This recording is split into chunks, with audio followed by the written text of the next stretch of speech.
आज हमारा Indian screen writers conference का तीसरा दिन है और मुझे एक छोटा सा दोहा है रहीमदास जी का कि कदली सी भुजंग मुख स्वाति एक गुण तीन, जैसी संगति बैठिए वैसो ही फल दीन। तो पिछले 2 दिन से हम इंडस्ट्री के बहुत अच्छे समझदार ज्ञानवान लोगों की संगति में हैं। उसके अलावा हम एक दूसरे की संगति में भी हैं। तो इसी माहौल को आगे बढ़ाते हुए हम लोग ये तीसरा दिन शुरू करेंगे और आज का पहला सेशन जो है वो गीतकारों के नाम है। तो पहला सेशन जिसका नाम है वर्ड्स दैट सिंग, और इस सेशन के मॉडरेटर को स्टेज में बुलाने से पहले मैं आपसे 3 बातें बोलना चाहूँगी। तो पहली बात तो ये कि प्लीज़ अपने फ़ोन साइलेंट कर दें। दूसरा, जो यहाँ पे ये सीमा रेखा बनाई गई है कृपया उसे पार ना करें, आप पीछे ही रहें ताकि हमें इवेंट मैनेज करने में आसानी हो। उसके बाद उसके अलावा प्लीज़ बैक स्टेज वगैरह में ना जाएं क्योंकि थोड़ा मिसकम्युनिकेशन हो सकता है, भागा दौड़ी हो सकती है। और आखिरी चीज़ कि अगर आपको कोई भी सवाल पूछना है तो मैं एक नंबर बता रही हूँ, आप उसे नोट कर लीजिए और अपने सवाल आप उस नंबर पे भेज दीजिए। हम हाथ उठा के ऑडियंस से सवाल नहीं ले पाएंगे, ठीक है। सो नंबर है 7045213247। अंग्रेजी में भी बोलने वाली हूँ, सो डोंट वरी। 7045213247। सबने लिख लिया? अभी हाथ उठा के बता सकते हैं। लिख लिया ना? ठीक है। So now let's call on stage हमारे बहुत ही करीबी दोस्त और गीतकार कवि हुसैन हैदरी को। कृपया तालियों के साथ इनका स्वागत कीजिए। हुसैन ने करीब सिंगल, शेरनी, मुक्काबाज, दोबारा जैसी कई फिल्मों के लिए गीत भी लिखे हैं और स्क्रीन राइटर भी हैं। तो इसके बाद आगे हुसैन आपके हवाले। बहुत शुक्रिया नेहा। हेलो, नमस्कार, आदाब। बहुत वेलकम आप सभी लोगों को। आज मुझे जो सेशन मॉडरेट करना है ऐसे गीतकारों के लिए मॉडरेट करना है जो इन्हें मैं अपना साथी भी कह सकता हूँ, कलीग भी कह सकता हूँ और एक नया गीतकार होने के नायक अपना रहनुमा भी कह सकता हूँ। तो जिन लोगों को मैं बुलाना चाहता हूँ तहे दिल से, इज़्ज़त और एहतराम से, उनमें पहले जो शख्स हैं उन्हें मैं बुलाना चाहूँगा राजशेखर। कहा गया है कि मुझे डॉक्टर राजशेखर बुलाया जाए। तो राज भाई जो हैं उन्होंने अपने करियर की शुरुआत की तनु वेड्स मनु रिटर्न से, और हाल फिलहाल में एनिमल और मिसमैच्ड के गीत इन्होंने लिखे हैं।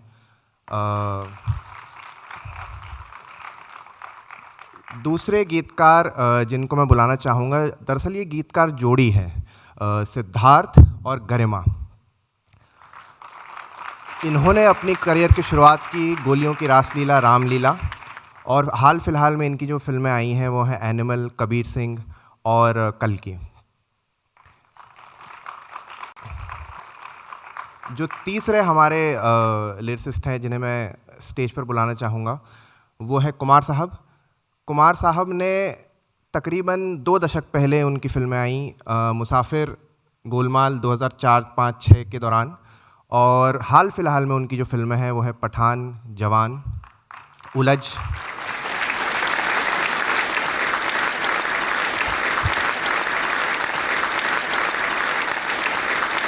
तो जैसा मैंने बताया, तीनों जो गीतकार हैं बहुत वर्षों से लिख रहे हैं।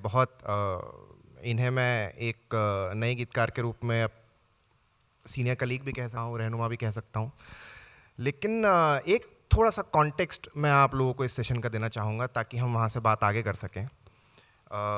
देखिए, हिंदुस्तानी फिल्मों में गीतों की प्रथा जो रही है वो बहुत शुरुआत से रही है, आलम आरा से रही है, और इतने साल बीते हैं, इतने दशक बीते हैं, गीतों ने अपना रंग रूप बदला है, अपनी चाल ढाल बदली है। गीतों ने अपना मीडियम ऑफ डिस्ट्रीब्यूशन भी बदला है कि पहले रेडियो में थे, रिकॉर्ड में थे, फिर सीडी, फिर कैसेट में आए, फिर सीडी में आए, और अब आपके मोबाइल फ़ोनों में बज रहे हैं। इसमें अगर आप देखें तो एक बदलाव जो आया है पिछले मेरे ख्याल से 10 या 12 सालों में, टेक्नोलॉजी का, OTT प्लेटफॉर्म्स का, सोशल मीडिया का, ये बदलाव कहीं ना कहीं हल्का सा गीतकारी की बुनियाद को भी छू रहा है। मैं ये नहीं कहूँगा कि बहुत बुनियाद को हिला रहा है या बदल रहा है, मगर छू ज़रूर रहा है।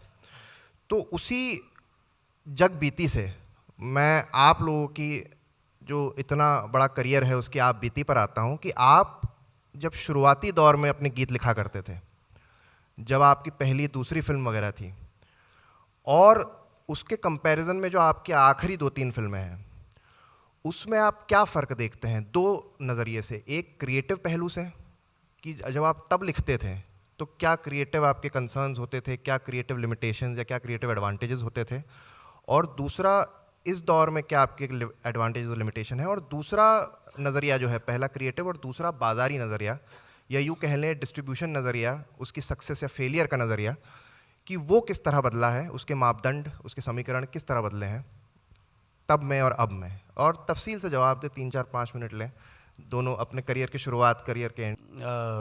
नमस्कार, सत श्रीकाल, की हाल चाल। शुरुआती दिन में क्या होता है कि आपके पास चॉइसेस कम होती हैं, मजबूरियां ज़्यादा होती हैं काम करने के लिए।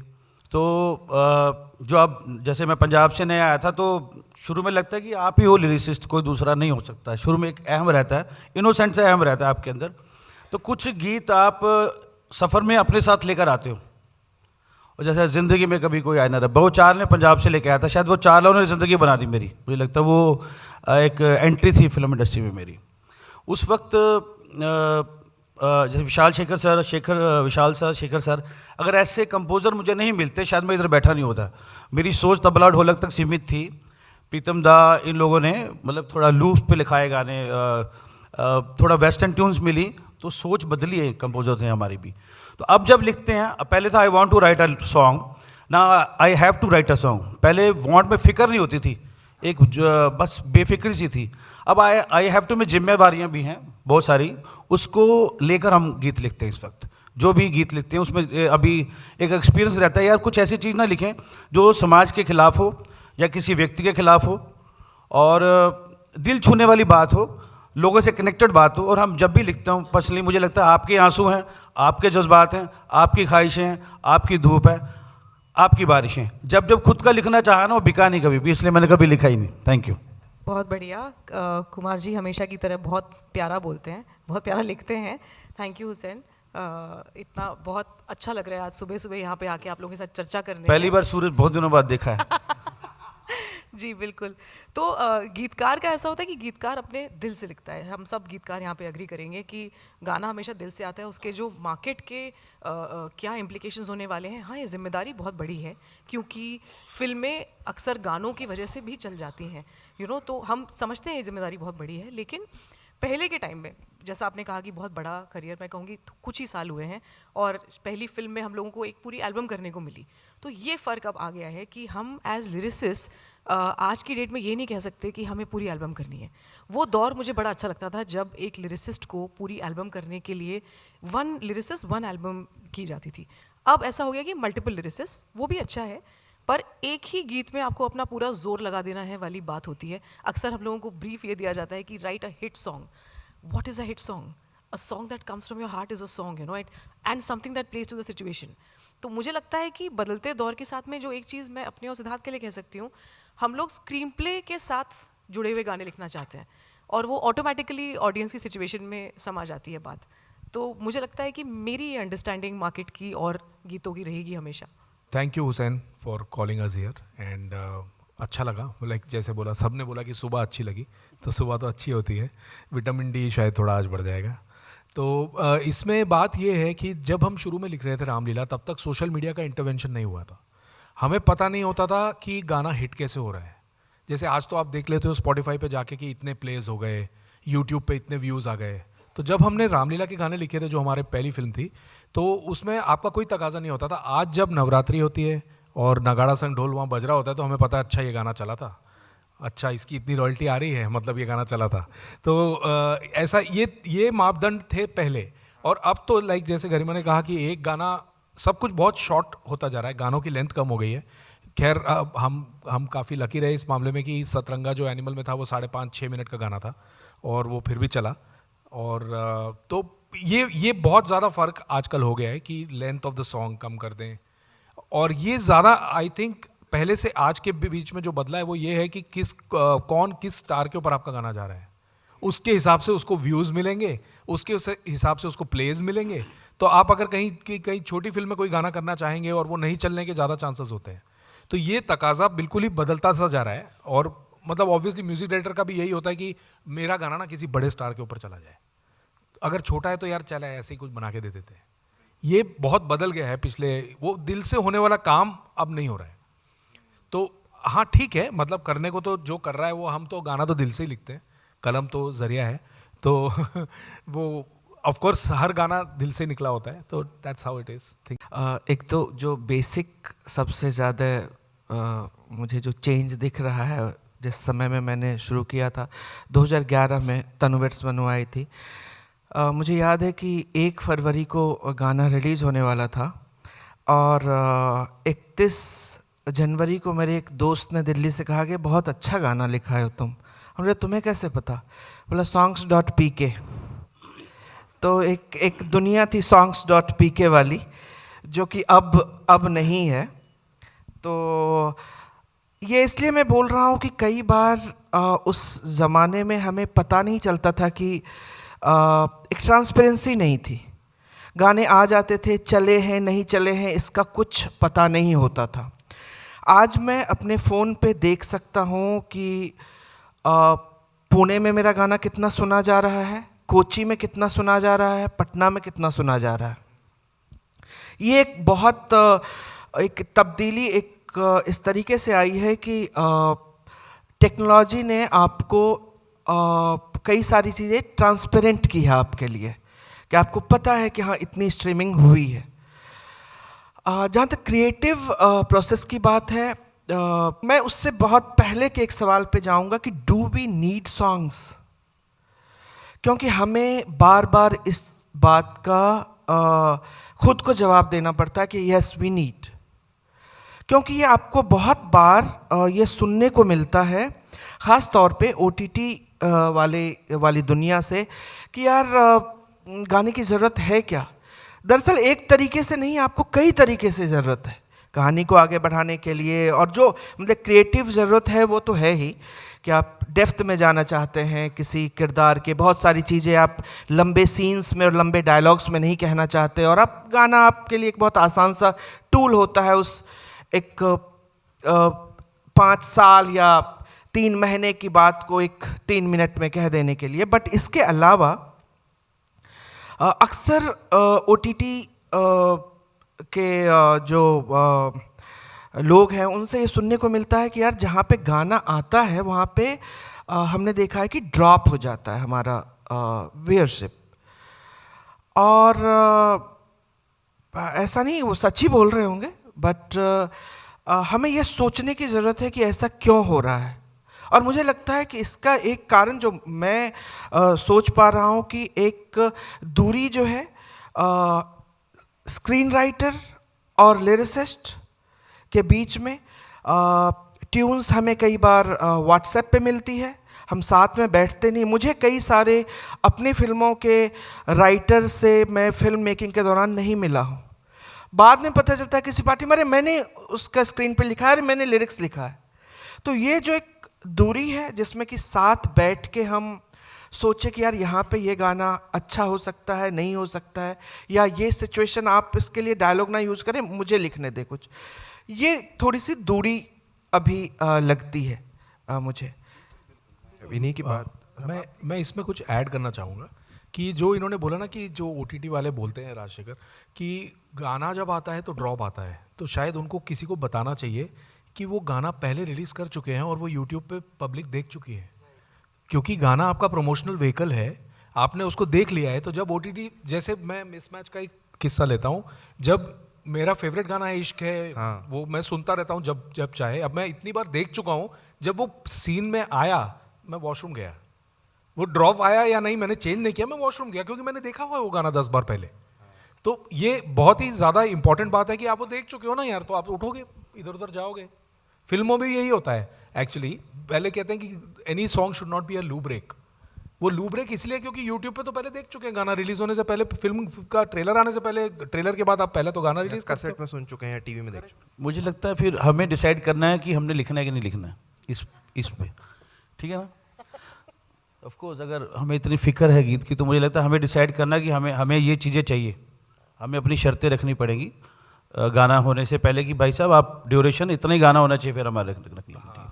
तो एक वो मेरे ऐड कर रहा हूँ आपकी बात पे कि जब पुराने दौर में, जब मैं इतना पुराना नहीं हूँ बट नए हमेशा रहूँगा, वहाँ सीडी कैसेट्स हुआ करते थे जब, तो आर्टिस्ट की एक जर्नी थी या कंज्यूमर की जर्नी थी। वो दुकान पे जाता था, सीडी कैसेट खरीदता था, उसको लाता था, टेप को रखता था, उसमें एक गाना हिट होता था ना, तो सुन सुन के सातों गाने हिट हो जाते थे एल्बम के, राइट। अभी डिजिटल मीडिया पे हमारे पास है, हमें मुझे लगता है गानों की लेंथ कम हो रही है, उम्र का पता नहीं, जो गाना हिट होता है वो मेरिट पे ही हिट होता होगा, वरना सभी गीत हिट होते हैं, मुझे ऐसा फील होता है। तो ये काफ़ी जो मैं समझ पा रहा हूँ आपकी बातों में कि एक ये जो नई हमारी हकीकत है, ये जो न्यू रियलिटी है, जो डिजिटाइजेशन से है, टेक्नोलॉजी से है, नए नए मीडियम से है, कहीं ना कहीं एक बहुत कॉर्पोरेटाइजेशन से भी है।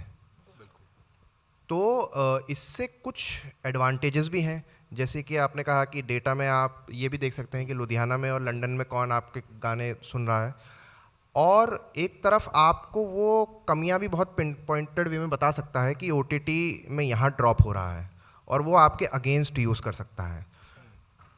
एक और बात इसमें जुड़ती है जो कुमार भाई ने कही कि पुराने दौर में एक CD का दौर था, कैसेट का दौर था, जिसमें कहीं ना कहीं लिखा होता था कि भाई लिरिक्स बाय, म्यूज़िक बाय।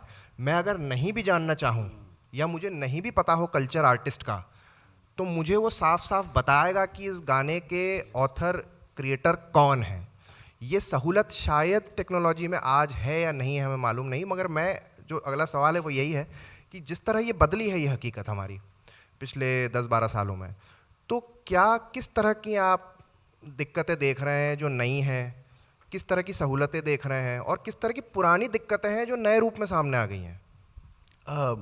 मैं बोलूँ, मुझे लगता है दिक्कत कुछ नहीं है। अगर सोना है, सोना चांदी है, वही है, उसके डिज़ाइन बदल रहे हैं, है ना। तो ऐसे ही गीत के लफ्ज़ हैं, लफ्ज़ों के आकार बदल रहे हैं, सोच बदल रही है। विजनरी आदमी आता है, लफ्ज़ों को जोड़ता है, गीत बना देता है। लाइक सब तो नहीं बना पा रहे लाइफ में, ठीक है।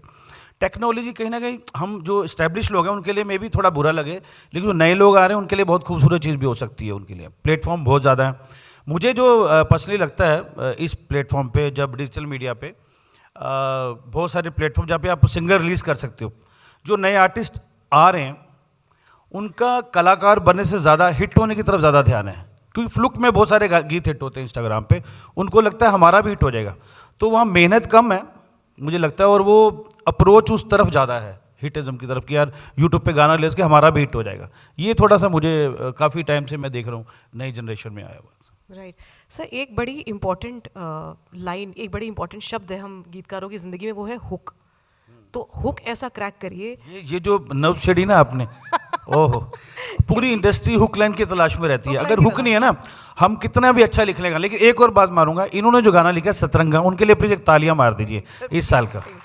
मुझे अवार्ड चाहे मुझे मिले, किसी को मिले, वो डिजर्विंग अवार्ड नहीं होगा साल का, इनको वो Satranga is the best written song मतलब इस साल का। बहुत शुक्रिया सर आपसे आते हुए, आपने खुद ने, हम तालियां रुकेंगी नहीं अगर आपके गानों की चर्चा करने में। ये बेस्ट रिटन सॉन्ग इस साल का है, वो आप मानो, ठीक है। मैंने लूप पे सुना वो गीत, तो ये नहीं कि अच्छे गीत, बहुत अच्छा गीत लिखा, देखो आपने लिखा है, तो हम बुरा बोल ही नहीं सकते, इस दौर में लिखा है ना आपने गीत। जी शुक्रिया सर। तो मैं कह रही हूँ हुक जो शब्द है, क्योंकि गानों के साथ इतनी स्टैटिस्टिक्स अटैच हो गई हैं, क्योंकि इतने ज़्यादा नंबर्स के अंदर हम जाने लगे हैं, और हम लोगों ने एक वो जो ना, जो व्यूअर लिसनर आज भी दिल से ही सुनता है, वो उस गाने से कनेक्ट करता है। लाख भले ही हमें प्रोड्यूसर ये कह ले कि भाई नहीं तुम हमें यूनिवर्सल सिचुएशन पे एक गाना दो, हम आज भी स्क्रीन पे से जुड़ा हुआ गाना है। जैसे कि राज ने कहा कि वो दूरी कवर करनी ज़रूरी है, लिरिसिस्ट का राइटर से इंटरेक्ट करना बहुत ज़रूरी है, क्योंकि जैसा कि सिद्धार्थ में मानते हैं, एक हमारा मानना ये है कि जैसे एक फिल्म को एक लिरिसिस्ट इंटरप्रेट करता है ना, जैसे वो लिरिसिस्ट को मिलती है, वैसे फिल्म में शायद डायरेक्टर और राइटर को भी नहीं मिलती है फिल्म में से, क्योंकि लिरिसिस्ट उसके अंदर का वो भाव निकाल के लाता है जो सीन्स में डिपिक्ट नहीं किया जा सकता, शब्दों में डिपिक्ट नहीं किया जाता, शायद उसके शब्द अलग ही होते हैं। तो ऐसी बात हम कह लेते हैं। अब ये कहा जाता है कि सिचुएशन पे मत लिखो यार, ये कौन सुनेगा तुम्हारा गाना, तो हम फिर भी लड़के कहते हैं नहीं, सिचुएशन पे जब गाना होगा तो यूनिवर्सल होगा, सो स्पेसिफिक टू यूनिवर्सल। ये एक लड़ाई हमारी रहती है। मेरे साथ उल्टा है सब। सिचुएशन में मत लिखो, आप गाना लिखो बस। तो हुक लाइन की बीमारी है, अगर गाना बहुत अच्छा लिख दो ना, आप पूरा गाना लिख दो, अगर उसमें कैसा कॉफ़ी फ्रेग्रेंस जैसा हुक नहीं है ना, तो गाना अप्रूव नहीं होता है। मोस्ट ऑफ द टाइम हम जब आज की डेट में फेस कर रहे हैं, अच्छी बात भी हो, यूथ आई लाइक कि वो एक लाइन जो सबको पसंद आती है, लिखने में मज़ा आता है, या दिल्ली वाली गर्लफ्रेंड हो, या बेशम रंग हो, या सतरंगा हो, नए वर्ड्स लेके उसमें एक चीज़ अच्छी होती है, नया शब्द जरूर आता है इंडस्ट्री के अंदर। नहीं बिल्कुल वो अच्छी बात है सर, लेकिन उसमें ये नहीं होना चाहिए कि हुक की तलाश में हम बाकी गाने को छोड़ दें, जो कि नंबर्स ने किया है। वो पॉसिबिलिटी नहीं होती। वो एक ईमानदार जिम्मेदार राइटर निभाता ही है, हुक लाइन भले आ जाए, वो स्क्रीन से जोड़ के गाना लिखा है। नहीं वो बिल्कुल है। मुझे जो बस ये आपसे जानना था गरिमा, एंड आगे सिद्धार्थ एंड राज भाई से भी एंड कुमार भाई से भी, कि जैसे मैंने पहले कहा कि जो टेक्नोलॉजिकल चेंजेस हैं, ये जो बदलाव हैं, जो पुराने कॉन्टेक्स्ट में हम देखा करते थे, चाहे वो क्रेडिट का सिस्टम हो, चाहे वो डिस्प्ले ऑफ क्रेडिट का सिस्टम हो, ये किस तरह से आपको बदलता हुआ दिखता है? मतलब अगर हम उस पर ही एलैबोरेट करें। हाँ, तो ये ऐसा है ना कि जो हमेशा राइटर की ना ये मेरे हिसाब से शॉर्ट कमिंग होती है कि हम बदलाव के लिए ना बहुत टाइम लगा देते हैं। अब ये रियलिटी है, OTT आ चुका है, स्ट्रीमिंग प्लेटफॉर्म्स आ चुके हैं, अब मोबाइल पे गाने सुने जाते हैं, आप इसके बारे में कंप्लेंट नहीं कर सकते। अब ये आपकी रियलिटी है, जनता वहीं जाने वाली है आगे। हम लोग इसमें सोचेंगे अरे नहीं यार, पहले का ज़माना अच्छा था, CD था, कैसेट था, पेन ड्राइव थी, डाउनलोड नहीं होते थे, गाने फेक करने पड़ते थे, ये वो भूल जाओ, हो गया ख़त्म, दैट्स इन द पास्ट। अब इसके साथ कैसे डील करना है, और ये अच्छे के लिए ही हो रहा है जो हो रहा है, और अगर नहीं भी हो रहा है तो ये हो रहा है, तो आप यही समझो कि ये अच्छे के लिए हो रहा है। तो इसमें ऐसा हो गया है कि हमको प्रोड्यूसर के ऊपर डिपेंड करना पड़ता है कि आप क्रेडिट दोगे तभी स्पॉटिफाई में क्रेडिट आएगा, और तभी आपका यूट्यूब में क्रेडिट आएगा, अक्षय कुमार के साथ आएगा, शाहरुख खान के साथ आएगा, लेकिन क्रेडिट आएगा, लेकिन आना है वो ज़रूरी है। तो of course technology is for the better, आगे जाके AI आएगा, तब तो आप, अभी तो हम क्रेडिट के लिए बात कर रहे हैं, आगे जाके आप अपने शब्दों के लिए लड़ेंगे, क्योंकि AI गाने लिखेगा। AI जितना बोल दूं, लिरिसिस्ट से बड़ा नहीं हो सकता, ये भी लिख लो आप। सर मैं ये हमेशा कहता हूँ कि अभी तो आर्टिफिशियल इंटेलिजेंस है, किसी दिन अगर आर्टिफिशियल इमेजिनेशन आ गई ना, तब तो फिर AI का मायने बदल जाएंगे बिल्कुल। तो इसीलिए जब तक वो नहीं आती तब तक हमारा काम खतरे में नहीं है। लेखक कभी खत्म नहीं हो सकते, अब कुछ भी खत्म हो जाए, मुझे पता है।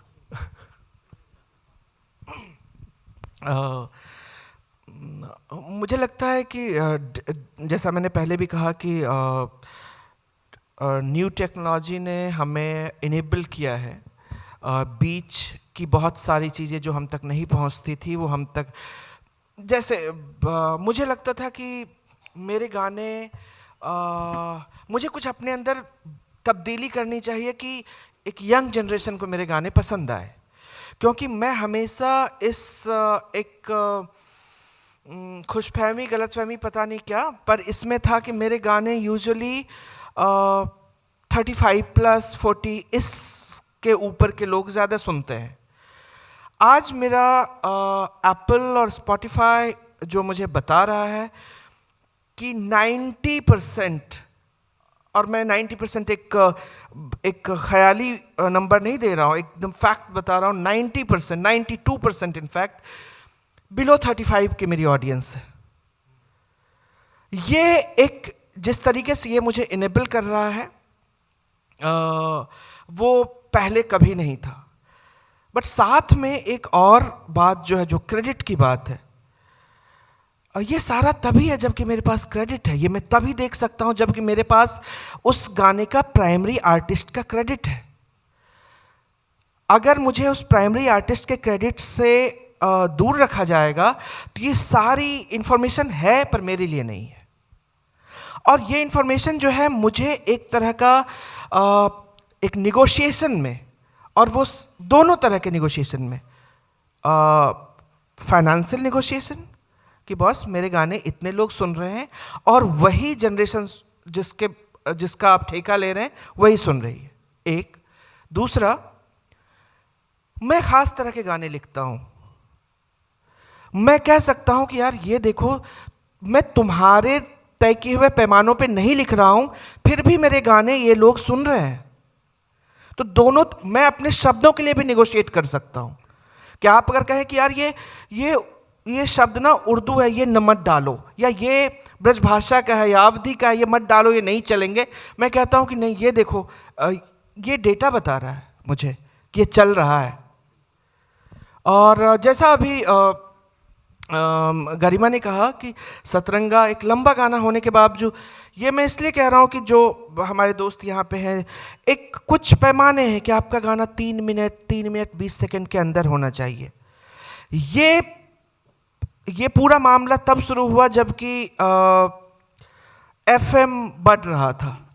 आप दोनों रेडियो से हैं। एफएम के लिए, वो एफएम के दुनिया में, रेडियो की दुनिया में वो एक ज़रूरी बात थी, क्योंकि उनको ऐड प्ले करना होता था, इसीलिए गाने कम होते थे। और उस वक्त एफएम एक बहुत पावरफुल मीडियम था। तो उन्होंने ये कहना शुरू किया प्रोड्यूसर्स को और म्यूजिक लेवल को कि आप गाना थोड़ा कम रखिए, छोटा रखिए।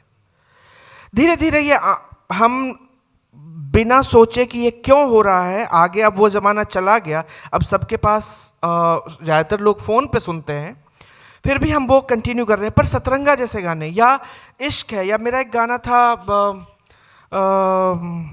ऐसे क्यों, मिसमैच में, ये सारे वो पैमाने जो कि तय किए हुए उनको तोड़ते हैं, फिर भी ये गाने चल रहे हैं। तो मेरे लिए यहाँ पे मुझे एक निगोशिएशन का पावर मिलता है।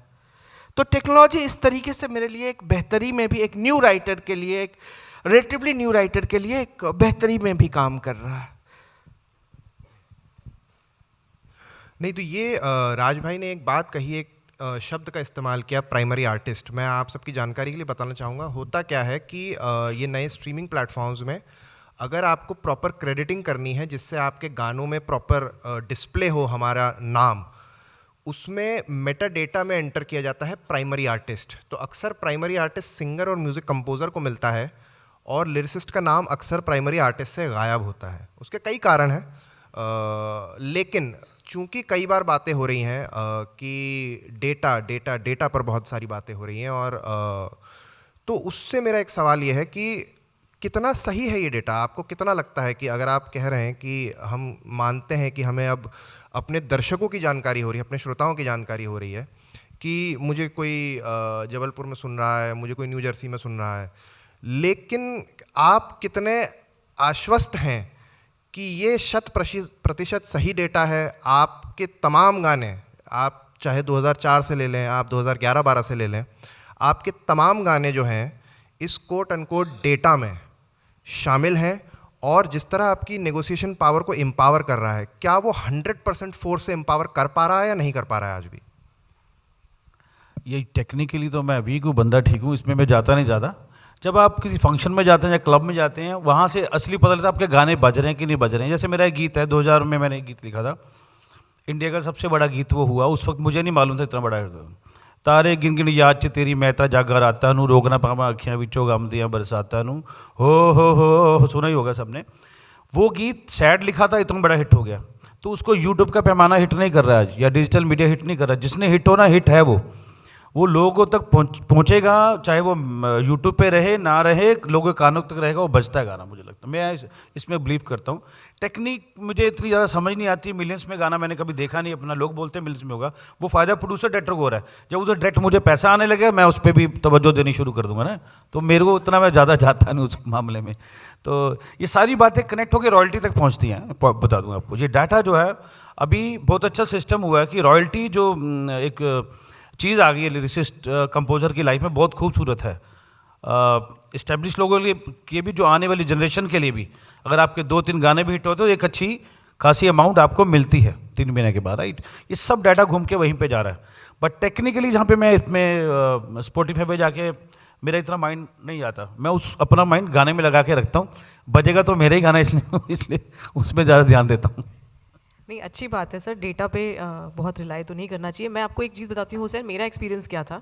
जैसे काफ़ी वक्त तक तो ये पता ही नहीं था, क्रेडिट मिल गया हमें फिल्म के अंदर और गाने के ऊपर, पर जब ये चीज़ें आनी शुरू हुई तो सबसे पहले तो मैंने और सिद्धार्थ ने ये नोटिस किया कि कहीं ना कहीं स्पॉटिफाई में जो लिरिक्स है उस क्रेडिट में कंपोज़र का नाम लिखा हुआ है।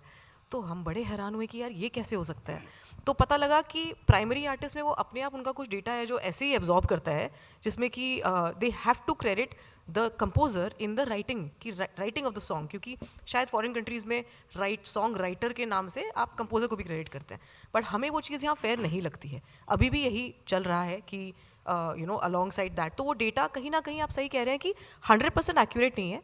इट्स एन आइडिया ऑफ जो ये रिफ्लेक्ट कर रहा है, जैसे कि राज ने बताया कि उनको पता लगता है कि मेरा गाना कौन सुन रहा है। बड़ा मज़ा आता है वो नंबर्स देखकर कि अरे इस शहर में इतना सुना जा रहा है। 100 लोग सुन रहे 60 का डाटा तो आता ही होगा अपने पास। तो वो है। या फिर पहले अब YouTube नंबर्स पे भी बहुत ज़्यादा रिलाई नहीं कर सकते। मुझे नहीं पता अगला क्या होगा। आज इंस्टाग्राम के ऊपर रील में कितना आपका गाना चल गया, ये एक नया मापदंड आ गया। मापदंड बदलते रहेंगे। हमें एज क्रिएटर्स बस ये ट्रैक रखना है कि हाँ यार ये गाना सुना जा रहा है। जैसे कि कुमार सर ने बोला कि गाना बज रहा है तो पता लग जाएगा। हाँ, काम करते रहना चाहिए, वो बजेगा बजेगा। जी तो तकनीकी जो चीज़ है मैं वो एक बता देना चाहता हूँ इसमें। जैसे अभी हम वही बात कर रहे थे कि स्पॉटिफाई में स्पेशली आजकल स्पॉटिफाई सबसे ज़्यादा पॉपुलर हो गया है। तो उसमें ये है कि आपका रिटर्न बाय उसमें म्यूजिक डायरेक्टर का नाम आना ही आना है, क्योंकि ये स्पॉटिफाई बाहर का कल्चर, वेस्टर्न कल्चर फॉलो करता है। वहाँ पे म्यूज़िक लिखा जाता है। हमारे यहाँ कोई भी कंपोज़र लिख के म्यूज़िक कंपोज नहीं करता है, वो धुन बनाता है। तो पर वो हमको अब हमारे को मेटा डेटा में आने के लिए लिरिसिस्ट को परफॉर्म्ड बाय में आना है आपका क्रेडिट। तो ये तकनीकी को समझने के लिए ही आपको कम से कम 1.5-2 साल लग जाता है कि ये यहाँ पे आएगा तो मेरा नाम यहाँ आएगा। तो हैविंग सेड दैट मुझे लगता है कि हर लेखक, हर राइटर, हर लिरिसिस्ट, गीतकार के पास ये सुविधा उपलब्ध होनी चाहिए कि वो अपना गाना देख सके कि कहाँ बजाए कहाँ नहीं। अब जैसे ऊबर सर्विस है, आप यूज़ करो ना करो, अवेलेबल है ना। आपकी मर्जी है, आप नहीं चाहते कि आप मैं रिक्शा लेके ही जाऊंगा, मैं नहीं लूंगा ऊबर, ये आपकी खुद की निजी चीज़ हो सकती है। लेकिन वो एटलीस्ट आज मेरे पास वो सुविधा उपलब्ध है कि मैं देख सकता हूँ मेरा गाना यहाँ बजा या वहाँ नहीं बजा। क्योंकि गानों का हिट होने का मापदंड वो नहीं हो सकता सिर्फ कि मेरा गाना वहाँ नहीं, हो सकता है 3 महीने के बाद गाना रिलीज होने के बाद मैं अपना अगला गाना आधे दाम में कर चुका हूँ नेगोशिएशन, और 3 महीने बाद मेरा ये गाना बड़ा बन गया, तो क्या फ़ायदा इस नंबर का मेरे को जो मैं आज स्पॉटिफाई पे देख रहा हूँ। क्योंकि गानों को पकड़ने में कभी कभी 3-4 महीने लगते हैं। तो अच्छा गीत टाइम लेता है और हिट होता है। तो इसलिए वो नंबर के गेम में तो बिल्कुल हम जाते नहीं है। बस मेरे साथ ऐसा हुआ है, गाना जो भेजी थी दुआ वो जाके आसमां से यूं टकरा गई कि आगे लौट के सदा, ये 2011 में लिखा था। मुझे पता लगा 16 में जाके गाना सुपरहिट है। 5 साल तो मुझे होश भी नहीं था, गाना मेरा आया हुआ में वक्त लग गया सर। सर सनम तेरी अच्छा, कसम, टाइम भी लगा ना, ऊपर टकरा के फिर वक्त लगता है आने में। सनम तेरी कसम को कितना टाइम लग गया था, 9 साल के बाद हिट हो रही है पिक्चर, सोचो। आपने पूछा कि आप कितना एक्यूरेसी की बात की आपने कि कितना, तो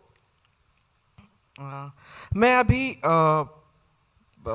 मैं जिस शहर से आता हूँ ना, वहाँ पे जो रेलवे रिजर्वेशन काउंटर था, तो उसमें सब एक दूसरे को छोटे शहर में जानते ही हैं। तो एक चचा थे, तो वो ना शुरुआत में परेशान थे कि यार, वो बार बार बोलते थे यार इस कीबोर्ड में ना, ये कंप्यूटर जब नया नया आया था तो इस कीबोर्ड में Z है ही नहीं, या कभी बोलते थे P गुम हो गया कहीं, P है ही नहीं।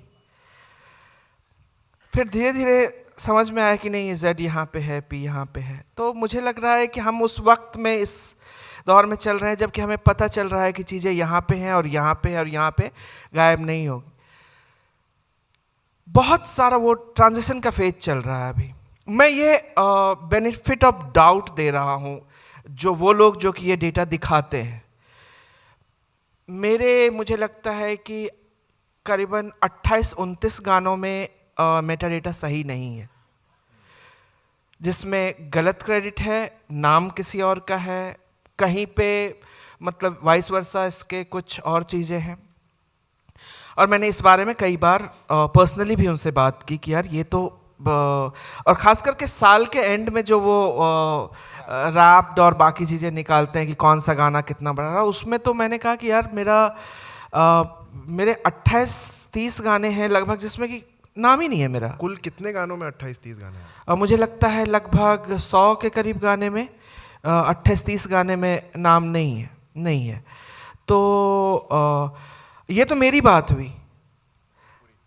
बाल कवि बैरागी और साहिर और नीरज और राजा मेहदी अली खान, कौन बात करेगा उनके लिए?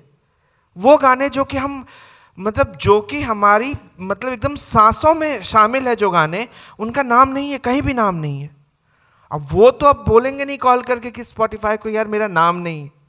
पर मुझे लगता है कि शायद अगर हम कोशिश करें, और इसमें मैं ऑडियंस से भी एक शिकायत नहीं कहूँगा, हाँ एक आपसे एक रिक्वेस्ट है कि आप अगर देखें, आप ढूंढें कि किसने लिखा है।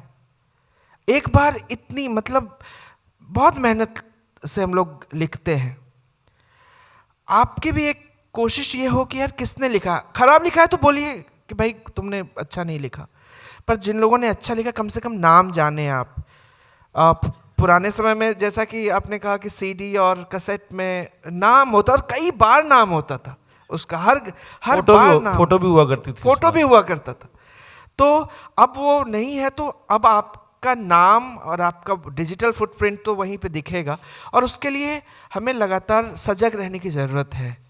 कम से कम हम बताते रहे उनको कि ये नहीं हुआ। और दरअसल एक थोड़ा लंबा प्रोसेस है, हमें बोलना पड़ा। वो कहते हैं कि अगर आप किसी प्लेटफॉर्म को बोलो, स्ट्रीमिंग प्लेटफॉर्म को, तो वो बोलते हैं कि आप म्यूजिक लेबल के थ्रू आइए।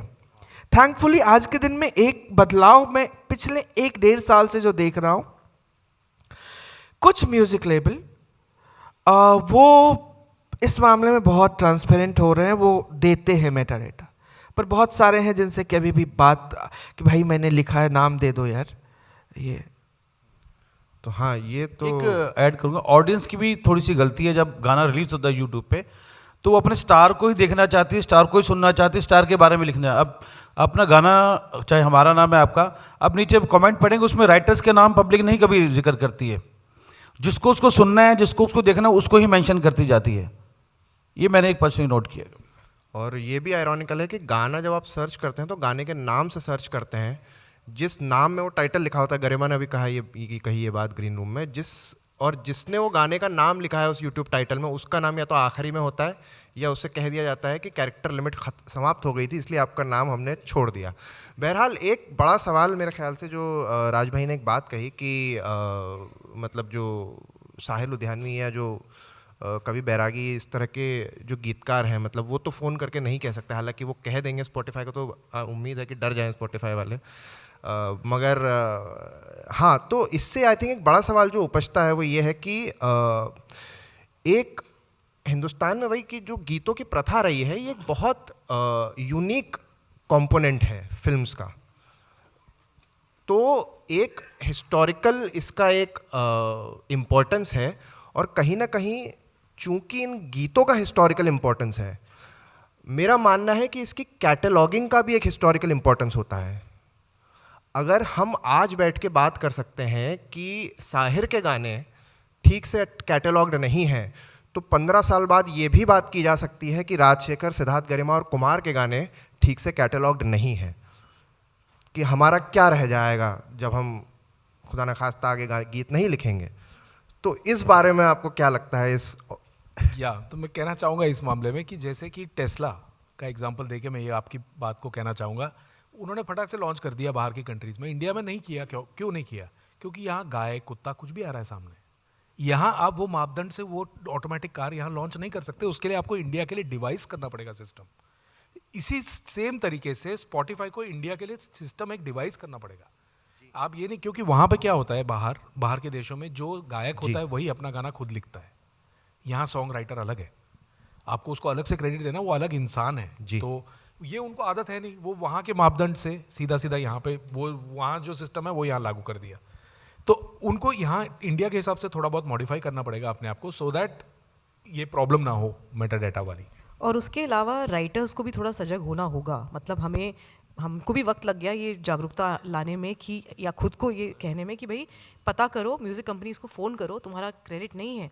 आज भी यूट्यूब पे ऐसे कई गाने हैं जिनके अंदर आपको फाइट करना पड़ेगा ना। अगर आपका नाम अब बोलोगे नहीं तो क्या डालेंगे वो लोग? बिल्कुल बिल्कुल जरूरी है, आपको फाइट करो तो उनको भी रहेगा नहीं ये डालना है दिमाग। सही बात है। और मेरा ये कहना है कि ऑडियंस ढूंढती है, मैं राज की बात बिल्कुल सही है कि ऑडियंस अक्सर नहीं ध्यान देती कि राइटर कौन है, लेकिन अगर गाना बहुत अच्छा है, शब्द उन्हें बहुत अच्छे लग रहे हैं, तो इंस्टाग्राम पे आपको आता होगा, वो लोग अलग से भेजते हैं कि ये लाइन आपने मेरी फेवरेट लाइन है या ये कैसे लिखी। तो एक्नॉलेजमेंट तो है वहाँ से, वो एक्नॉलेजमेंट बढ़ जाएगा अगर म्यूज़िक कंपनीज और बाकी सभी लोग जो इन्वॉल्व हैं, प्रोड्यूसर्स, हम लोगों को अच्छे से क्रेडिट करेंगे उस चीज़ के ऊपर। तो ये एक लड़ाई हमें भी लड़नी है और अपने काम से लगातार आवाज़ करती रहनी है कि कोई इग्नोर ना कर सके हमें। बिल्कुल। काम की वो जो हम लाइनें लिखते हैं उनके कोट बहुत बनते हैं, लेकिन हमारे नाम का कोट नहीं बनता, ये बोलना चाहते हैं। ठीक है, ब्रीफली मैंने बोल दिया, नेक्स्ट क्वेश्चन चलते हैं। आपको बोलना है? बोलो, कुछ तो होगा दिल में जो जुबान पे नहीं आ रहा। बोलो। है तो बहुत कुछ दिल में। वो गाना बन के निकलेगा सर, सुनिएगा। अब शेखर यहीं पे लिरिक्स लिखेंगे डेप्थफुल। थोड़ा मैं आई थिंक हमने बहुत मीडियम ऑफ डिस्ट्रीब्यूशन की बातें की, मैं थोड़ा क्रिएटिव प्रोसेस की तरफ ले जाता हूँ मेरे ख्याल से, क्योंकि टेक्निकल बातें बहुत हो गई हैं। हाँ, क्योंकि एंटरटेनिंग बातें भी होनी चाहिए। अच्छा, सेशन के पहले कुमार भाई कह रहे थे कि क्रिएटिव बातें हर बार होती है हर सेशन में, इस बार कुछ अलग बात करते हैं। सुबह सुबह उठाए आप, कुछ तो बोलेंगे यार। टेक्निकल सवालों से काफ़ी मैंने वो कर दिया, बट हाँ, एक जैसे कि आप देखेंगे कि अक्सर क्या मतलब तमाम फिल्मों में, हमारे दशक दर दशक फिल्मों में जो गीतकार रहा है वो कहानीकार का एक अंग रहा है। जैसे सुभाष घई साहब, कल हम बात कर रहे थे कि सुभाष घई साहब तो ये भी कहते हैं कि अगर आनंद बख्शी के गीत 5 गीत हैं और 6 गीत देखा जाए तो 30 मिनट की पटकथा लिख दे रहे हैं वो। तो जैसे राज कपूर जी ने मतलब शैलेंद्र के बारे में कहा था कि मुझे ऐसा लग रहा है कि मेरा हाथ कट गया जब शैलेंद्र की डेथ हुई थी। तो अब जिस तरह से गीत बनते हैं उसमें ये भी एक फिनोमेनन आया है जो गरिमा ने पॉइंट आउट किया था कि एक लिरिसिस्ट वाला जो है वो एक artist body of stream of consciousness नहीं रहती है एक एल्बम में, मल्टीपल आर्टिस्ट का रहता है, एक गाने में जोर लगाना पड़ता है। तो आजकल के गानों में, और इससे मैं स्क्रीन राइटर्स के साथ जोड़ते हुए ये बात कहूँगा कि फिल्मों से, फिल्मों की स्क्रिप्ट से, फिल्मों के किरदारों से, फिल्मों की ज़बान से कितना जुड़ाव अब गीतकारों का रहता है, और गीतकारों की अहमियत, गीतकारों का दखल इन फिल्मों की लिखाई में, इन फिल्मों के एग्जीक्यूशन में कितना रहता है, और कितना आप अहमियत कम होते देखते हैं, बढ़ते देखते हैं, किस तरह से? एक्चुअली आप शुरू कीजिए।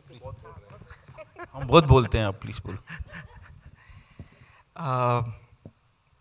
मुझे लगता है कि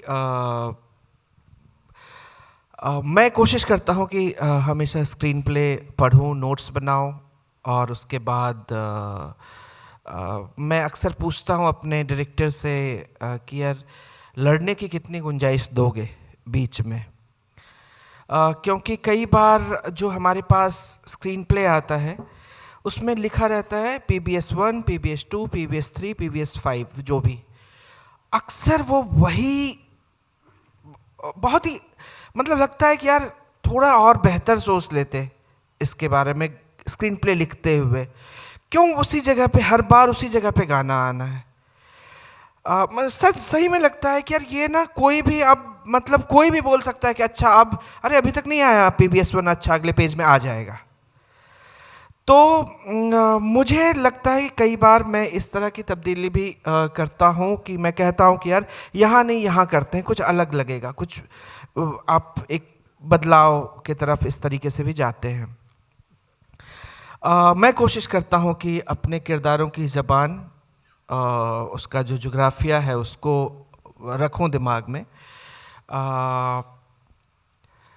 कई बार कर पाता हूँ, कई बार हाँ मतलब कई बार ऐसा होता है कि नहीं हो पाता है। किसी गीत का एग्जाम्पल लेके अगर आप सब लोग कहें तो मेरे ख्याल से और बेहतर। जैसे ऐसे क्यों, या चलिए तनु वेट्स मनु का एक गीत। अब मुझे एक सिचुएशन दिया गया कि ये तनुजा त्रिवेदी जो कि कानपुर में रहने वाली एक लड़की है, जो कि कंगना जो रोल प्ले कर रही थी, और माधवन जो कि एक मनु शर्मा नाम का एक किरदार है, लंदन में रहता है। मनु ने हाँ बोल दिया है शादी के लिए, और यहाँ पे अब ये लोग जा रहे हैं वैष्णो देवी और दर्शन के लिए, और ट्रेन में एक गाना चाहिए। अब ये लिखा हुआ है कि एक सॉन्ग PBS 1 यहाँ होना चाहिए, पर उस गाने में क्या बात होगी? अब मुश्किल देखिए, ये लड़की तनुजा वो ये शादी नहीं चाहती है, वो सो रही थी जब इस लड़के ने हाँ कहा इसको, तो वो तो गाएगी नहीं खुशी से कि अरे वाह क्या बात है, मेरी शादी होने वाली है, मैं तो बहुत खुश हूं। लड़का जो है आपका वो इतना शर्मीला है कि वो हाँ जी नहीं इतने में ही काम चला लेता है। अब कौन गाएगा? तो इसका मतलब है कि यहाँ पे प्रेम गीत तो नहीं होगा। अब कौन गाएगा? अब बच्चे घर वाले, तो मामियाँ, फूफियाँ, बहनें, ये या फूफा, चाचा, यही लोग गाएंगे। अब इनकी ज़बान जो होगी वो होगी जो मतलब कानपुर चमनगंज में रहने वाले एक मोहल्ले की जो ज़बान है वो। और तो इसमें मैंने हिमांशु जो राइटर हैं इसके, मैंने कहा कि मुझे एक लीडिंग डायलॉग दे दोगे? उसने कहा क्या? मैंने कहा कि वो ट्रेन में जा रहे हैं और वो एक मामी जो ऐसे अचार बढ़ाती है मन्नू के तरफ, और वो कहती है कि नहीं नहीं हम नहीं खाते हैं डॉक्टर साहब ये अचार। और वो कहती है कि अरे ये जो चलती फिरती अचार आपके साथ जा रही है इसको कैसे आप मना करेंगे? तो बोला क्या होगा? मैंने कहा दे तो एक बार दे, क्योंकि मेरे दिमाग में था कि मुझे किस तरफ जाना है। तो उसमें फिर लाइन आई मुझे, तो उसने कर दिया ये, अंबिया इलायची दालचीनी और केसर सुखाएगी तन्नू करुलबाग के छत पर, फिर पोस्ता पिसेगा कलौंजी कुटेगी, मर्तबान से अफवाह उठेगी, पतंग पीछे बच्चे जब जाएंगे छत पर, तन्नू की सारी बरनी जाएंगे चट कर, तब मन्नू भैया क्या करी है? तो अब इसके लिए थैंक यू, ये तभी संभव था जबकि मैं एक तो राइटर ने मेरी बात मान ली कि वो एक डायलॉग दे दिया और उस जबान को मैं करीब से देख पाया। तो मेरे साथ भी एक केस हुआ छोटा सा, मैं ब्रीफली बोलूँगा, इतना सब्र मेरे अंदर नहीं है जितना मैं बोलूँ। आपको थोड़ा सब्र, मेरे अंदर टेंशन हो जाती है मेरे को, यार लहजे सुलझ गए तो क्या होगा मेरा। गाना एग्जाम्पल थी, मैं देखो जो स्क्रीन प्ले से गाने आते हैं वो मेरे को कम मिलते हैं, तो मुझे बस पाजी आ जाओ गाना लिख दो, ठीक है ऐसा रहता है। तो एक फिल्म बनी थी ओ माई गॉड, उसमें एक गीत था, मैं तो नहीं हूँ इंसानों में, बिकता हूँ मैं तो दुकानों में, दुनिया मनाई मैंने हाथों से, मिट्टी से नहीं जज्बा। अब अक्षय भाई ने गाना लिखवाया मुझसे, और अब ये लाइन जो आ गई, बिकता हूँ मैं तो दुकानों में, इसको निकालने के लिए पूरी जरूरत चल रही थी डायरेक्टर की। डायरेक्टर साहब ने कहा मगर मैं लाइन नहीं निकालूंगा, यही तो आपकी स्क्रिप्ट है इसमें, तो अगर मैं वहाँ फाइट नहीं करता, उनकी बात मान जाता, तो ये गाना यहाँ तक पहुँचता नहीं किसी तरह। उसके अंतरे मैंने चेंज कर दी, उसके अंतरे की 2 लाइन बताता हूँ जो चेंज हो गई थी। मेरे नाम पे कर रहे हैं सब सौदेबाजी, कहते हैं इसमें शामिल हूँ मैं भी राज़ी। तो ईश्वर की तरफ से कोट था लेकिन वो निकलवा दिया गया था, बट जो लाइन मैंने संभालनी थी, मुझे लगा था लोगों टच करेगी, वो मैंने उनको पाजी बोला, अक्षय पाजी मैं नहीं चेंज करूँगा, ये लाइन में दम है, क्योंकि जो मूर्ति दुकान में पड़ी है मूर्ति है, जब घर में आई ईश्वर, क्योंकि आपको श्रद्धा से उसके भाव से फूल चढ़ा के उसको ईश्वर बनाना पड़ता है अपने लिए, तो उस एंगल से मैंने उसके लिए फाइट किया, बट मैंने फाइट करके रखी है लाइन। हाँ, एक स्क्रीन प्ले में तक आने के पहले एक आपसे एक और चीज़ थी कि पूछनी थी कि बिना स्क्रिप्ट पढ़े कोई गीत भी लिखे एक्चुअली मेरे जैसे कास्टिंग होती है ना एक्टर्स की, मेरी भी कास्टिंग ही होती है एक पिक्चर में कि यार ये इसको स्क्रिप्ट नहीं बतानी है, ये देखो मैंने किताबें पढ़ी नहीं है, ज़्यादा लिटरेचर नहीं पढ़ा है, तो मेरा माइंड एक गवार की तरह रिएक्ट करता है, तो मेरे को जो ओरिजिनली इम्पैक्ट लगता है नेचुरली पावर क्या गाने की। तो जैसे अभी पठान के गाने लिख रहा हूँ, तो तुमने मोहब्बत करनी है हमने मोहब्बत की है, अब शाहरुख भाजी की इमेज को देख के लिखना पड़ेगा मुझे गाना, क्योंकि मैं कुछ ही ऐसी लाइन नहीं लिख सकता जो उनके किरदार को कम कर दे, फिल्म के साथ भी जाएगी और मेरे गाना भी हेल्दी रहना चाहिए। बट ये आइडिया कैसे आता है, कभी कभी झूमे जो पठान क्रैक नहीं कर, मैं थोड़ा एंटरटेनिंग लेवल से बता रहा हूँ, थोड़ा सा मैं बोलूँगा, सब्र आ गया थोड़ा सा मेरे अंदर, बट वो भी तो उतावलेपन के साथ आएगा, सब्र नहीं हो सकता मेरे अंदर। तो वो पुराना गाना था ना, यारी है ईमान मेरा जान, तो मैं झूमे जो पठान मेरी जान महफिल ही लुट, तो वहाँ से आइडिया क्रैक हुआ और फिर विशाल सर और शेखर सर ने ट्यून बनाई उसकी। आप अब बोल सकते हैं। मैं तो मतलब कुमार सर तो बहुत गिफ्टेड हैं क्योंकि गाते भी अच्छा है माशाल्लाह। और गा ले तो वक्त के साथ आधा अधूरा सुर आया है, समझाने के लिए, गाने के लिए नहीं आया। नहीं ये तो आप जितना- गिफ्टेड हैं सर, जिस तरीके से गाने बनाते हैं और जो इनके शब्द भी होते हैं बड़ा मज़ा आता है सुनने में। मतलब फिर वो वैसे वाले गिफ्टेड गीतकार हैं जो कि स्क्रिप्ट को भी एक वो दे देते हैं, वो रेट्रो की गलती मुझे बताते नहीं है। वो मेरे अभी फाइटर के गाने थे तो मेरे को बिठाया, 15 मिनट में निकल गया। मेरे पेशेंस नहीं है एक्चुअली, प्रॉब्लम इज सब्र, कि आप 3 घंटे बैठ के स्क्रिप्ट सुन सकते हो। ऐसा लगता है मैं स्क्रिप्टेड हो जाऊंगा, मेरा माइंड बंद हो जाता है। इसलिए प्लीज सॉरी, मेरा अपना पर्सनल प्रॉब्लम है। नहीं तो इसमें प्रोसेस हाँ थोड़ा पटकथा सा से- एडवांटेज हम लोगों को ये मिल जाता है, हो जाता है मुझे और सिद्धार्थ को, कि हम लोग स्क्रीन राइटर्स भी हैं। तो स्क्रीन राइटर्स होने के नाते पहली फिल्म से ही कुछ ऐसा हुआ कि हम लोग स्क्रीन प्ले लिखते वक्त, जैसे रामलीला जब हमने लिखनी शुरू करी तो गाने साथ में आते रहे। जब और ये नहीं था कभी तय कि हम लोग लिरिक्स करेंगे फिल्म की, लेकिन जब वो बात हुई कि शेक्सपियर की जो फर्स्ट किस रोमियो जूलियट के बीच में हुई, तो लहू मुँह लग गया का कॉन्टेक्स्ट वहाँ अपने आप बना और उस तरीके से लहू मुँह लग गया ने जन्म लिया और हमने उसको एक सॉन्ग के रूप में प्रेजेंट किया जो कि काफ़ी एक्साइटिंग था इवन फॉर द डायरेक्टर। तो और जो खुद कंपोजर भी थे, तो उस तरीके से गाने बनते चले गए। तो हमने शुरुआत वहाँ करी लकीली जहाँ पे एक म्यूज़िक सिटिंग होती थी, हारमोनियम और वो लेकर साथ में जो बनाए जाते थे गाने, तो वो शुरुआत बड़ी अच्छी थी। आज क्या हो जाता है, हमें व्हाट्सएप पे धुन आती है, व्हाट्सएप पे अक्सर धुन आती है और वो प्रोसेस हम इतना मिस करते हैं क्योंकि वो जो एक लाइव इंटरेक्शन, जैसा कि राज ने भी कहा कि साथ में बैठ के जब टीम गाना बनाती है और डायरेक्टर का एक ब्रीफ मिलता है, अक्सर डायरेक्टर्स मिलते भी नहीं है और राइटर के पास म्यूज़िक डायरेक्टर से एक संदेश आता है कि आप ये गाना बना दीजिए, तो वो फिर आपको गाना मिलना वैसा वाला एक मुझे लगता है मुश्किल होता है। और हम स्क्रीन पे से जुड़े हुए गाने लिखना पसंद करते हैं। तो इसमें टॉयलेट प्रेम कथा का किस्सा सिड आपको बताएगा। हाँ, मैं छोटे छोटे 2 किस्से बता दूंगा जल्दी से। तो टॉयलेट एक प्रेम कथा हमने पहले बेस की थी, हम लिख रहे थे फिल्म, तो हमने बेस की थी मध्य प्रदेश में, और हमें लगा कि ये बहुत अच्छी जगह है, टॉयलेट तो कहीं है ही नहीं इंडिया में, कहीं भी बेस करो पिक्चर। तो मध्य प्रदेश में नहीं थे, हमने वहाँ बेस कर दी। फिर हम गए मथुरा बाई चांस और हमने देखी लठमार होली। हमने कहा लठमार होली कभी हिंदी सिनेमा में हुई नहीं है, ये गाना हमको अपनी फिल्म में चाहिए। हमने पूरी फिल्म उठाई और वापस बेस की मथुरा में, just to incorporate Lathmar Holi. और उसका एक गाना लिखने के लक्ष्य में हमने पूरी पिक्चर वहाँ शिफ्ट की। आज देखो तो आप बिल्कुल पता नहीं चलता, ऐसा लगता है मथुरा में ही हुआ होगा ये वो किस्सा। गोरी तू लठमार वाला जो गाना है, मैं स्पेसिफिकली कहना चाहूँगी, उस गाने के बहुत अभी भी हमको काफ़ी रील्स भी आती है लोगों की, हमको काफ़ी लोग इंस्टाग्राम पे बोलते हैं, उस गाने में जो एक माफ़ी है ना, वो जिस तरीके से हमने बेसिकली गोरी छोड़ दी ले मैंने ये ढाल, तू रंग दे लाल, गोरी तू लठ मार, मुझसे गलती हुई है, मैंने तुम्हें एक बेसिक चीज़ प्रोवाइड नहीं करी टॉयलेट जैसी, तो अब तू लठ मार। तो ये बात मुझे लगता है कहीं भी नहीं गई है कहीं। राइट। और एक छोटा सा एक और किस्सा है जो कि सतरंगा से रिलेटेड है, तो मैं वो कहना चाहूँगा। हमारे पास ये बिल्कुल एनिमल के लिए गाना बना नहीं था, तो जब वो गाना आया, म्यूजिक डायरेक्टर ने बनाया था, तो हमने उस पर कुछ लिखा कि आधा तेरा इश्क आधा मेरा, ऐसे हो पूरा चंद्रमा।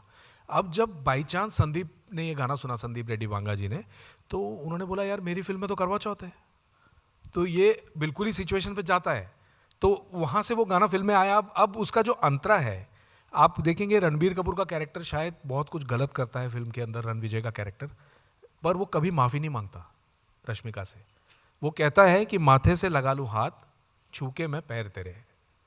अब ये अपने आप में आप कह सकते हो कि ये माफ़ी है या जो भी इल्तिजा है, क्योंकि उसका जैसा कैरेक्टर कभी नहीं बोलेगा सॉरी मैंने कुछ गलत किया, तो वो ऑटोमेटिकली वो फिर स्क्रीन पे को जुड़ गया। वो हमने जोड़ के लिखा था क्योंकि हमें पता था उस सीन में क्या हो रहा है। तो that is a situation where it helped. क्योंकि एनिमल की बात हुई तो मैंने कहा कि ये वो जो लाइनें हैं ना, कि गलत क्या सही क्या मुझे ना पता है, तुम्हें अगर पता हो बता देना। अब एक सिचुएशन है जिसमें कि आपको एक लव सॉन्ग लिखना है, पर वो असल में लव है नहीं।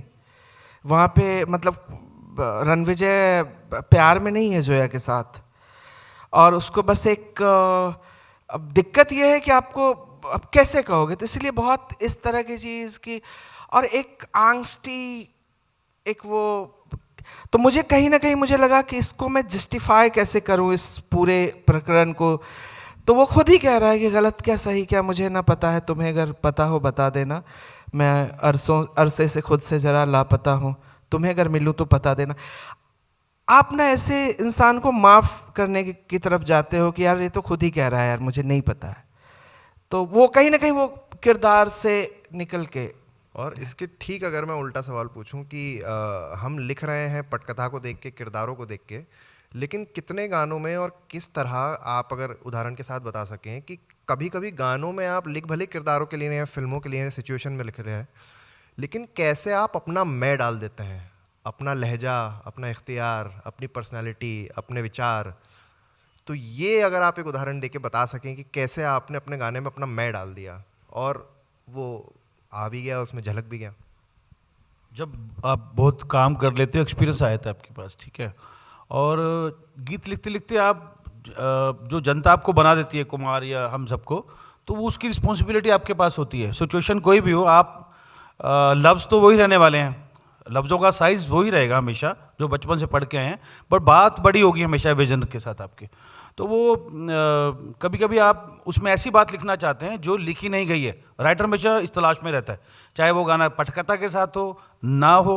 राइटर में एक जुनून होता है, यार मैं ना एक ऐसी बात लिखूं गाने में जो पहले नहीं लिखी गई है। तो जहाँ से मेरा ताल्लुकात है, मेरे को ज़्यादा शब्दों की जानकारी नहीं थी, तो मैंने एक गीत लिखा, नशा चढ़ा जो शरीफी का उतार फेंका है। अब ये शरीफी वर्ड था कि नहीं मुझे नहीं पता था, किताबों में नहीं है वर्ड, तो ये मेरी जो देसी लैंग्वेज थी उसके भाव में मेरे पास आया और मुझे लगा होता होगा, इतना फ्लो में आया तो कहीं तो हवा में होगा शब्द। तो ये बात मुझे जब गाना आ गया तो मुझे कोई बोला यार शराफत लिखते मीटर में तो आ रहा था। मैं कहा शराफत लेके विद्वान बन जाता मैं, एक्चुअली शरीफी लेके थोड़ा सा नादान तो हूँ कम से कम राय में ना। तो कभी कभी ऐसे रिक्वेस्टां पाइयाँ, रिक्वेस्टां जब वर्ड आया तो अब पंजाब से था, मैं प्लूरल कैसे बनाऊँ, रिक्वेस्ट्स नहीं हो पाता मेरे से ना, तो मैंने उसको पंजाबी में रिक्वेस्टां पाइयाँ वे। अभी भूषण जी ने बोला ये शब्द होता नहीं, मैं कहा सर आप करो यही हिट होगा वर्ड। पता नहीं कौन सी कन्विंसिंग पावर होती है आपके अंदर उस वक्त जो, क्योंकि शब्द ही नहीं है ना तो हिट ही होगा ना वो। तो अभी डिक्शनरी दुनिया की आखिरी किताब तो है नहीं, कुछ ना कुछ तो हम भी ऐड करके जाएंगे दोस्तों। Thank you.